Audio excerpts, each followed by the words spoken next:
আজকে গরম গরম বিরিয়ানি নিয়ে চলে এসেছি। দেখো আজকে লাঞ্চে হচ্ছে বিরিয়ানি, আর আলু আছে, চিকেন আছে, ডিম আছে। তো দেখা যাক আজকে কিরকম হয়েছে, জানি না, খেয়ে দেখো। বিরিয়ানি পেলে তো সবাই খুশি, তাই না? খুশি বাবা। আজকে আবার বিরিয়ানিটা কিন্তু খুব তাড়াহুড়ো করেই রান্না করেছি। কালারটা বেশ এসেছে, তাই না? দারুণ। ঝরঝরে চালগুলো কি বড় বড় গো। চাল লাগে কে রান্না করেছে দেখতে হবে তো। খেয়ে বলো কেমন হয়েছে। দারুণ আছে। আলুটা দেখো, বাবা আলু কি নরম গো।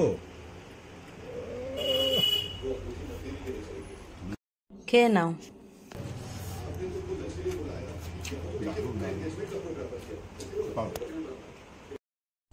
চিকেনটা দেখো জুসি হয়েছে কিনা, বেশ। এর জন্য রেস্টুরেন্টে খেতে যেতে চাও না, বিরিয়ানির কথা বললে বলে বাড়িতে বানাও, তাই না? ভালো হয়েছে। খুব ভালো আছে। ঠিক আছে, খেয়ে নাও, যদি লাগে বলো, দেবো আবার।